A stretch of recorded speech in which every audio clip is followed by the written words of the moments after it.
Hi, today I want to talk about metatarsal pain. Metatarsal pain is a very common pain syndrome for runners.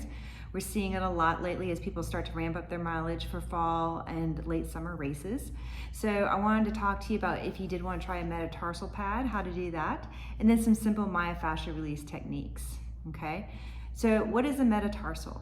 A metatarsal is the bony knob at the end of our long foot bones, okay? So under each toe, okay, we can easily feel a metatarsal. If you pull the toe back, you're gonna feel a bone become more prominent. So this is the big toe metatarsal. Then the second toe, if I pull that second toe back, the second toe metatarsal, third toe, fourth toe, and fifth toe. People can have pain under one metatarsal primarily, or they can have pain across all of the metatarsals. Sometimes you'll even see extra callus formation where you're having pain, and that's just because we're having more loading for whatever reason under that isolated point. We also have what's called a fat pad. So a fat pad, so if you come down here to the ball of your foot and you just gather that soft tissue under the ball of your foot, that's called a fat pad. We all have one. They're really important. Sometimes our fat pads can thin, so they're no longer having as much cushioning effect over our metatarsals. Or as we age, our fat pad can actually migrate up so that it ends up more under the toes than protecting our metatarsals. Okay, so I wanted to show you some simple techniques if you wanted to see if orthotic intervention would help with your metatarsal pain. One thing you can do is a trial of what's called a metatarsal pad. All right, this is just a thin felt pad. It has adhesive on the bottom and then it's felt on the top. This is just a pad. You can also get what's called a bar, which is more of a longer pad that can go under all of the metatarsals. Okay, so it just depends where you're having pain. When you get a pad, all right, this is what I always like to help people with, because sometimes people put a pad right underneath the metatarsal head, so again, that really prominent bone there. What we actually want to do is put the pad behind the metatarsal head.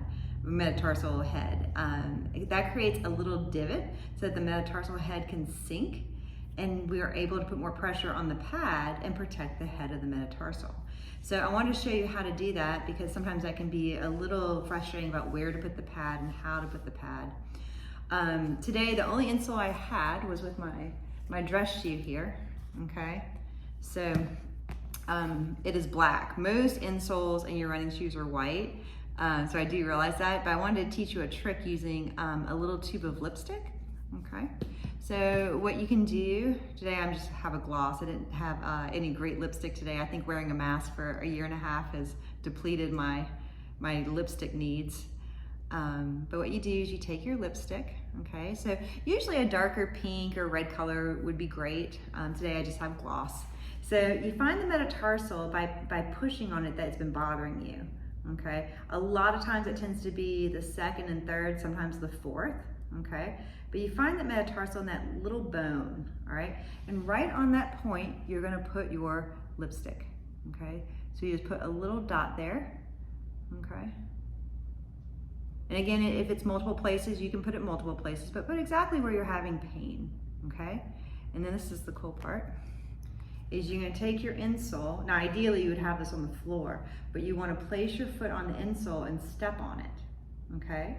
And then, that way when you pick up your foot, you have a little mark where your lipstick was, okay? So we know from the lipstick mark exactly where our metatarsal is hitting on the insert, okay?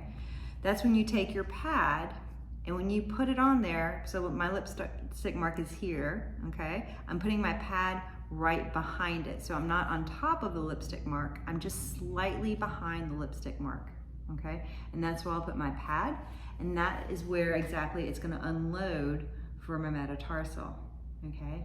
So that's a simple way to put a metatarsal pad or bar in your insert for your running shoe, and making sure you're in the right place.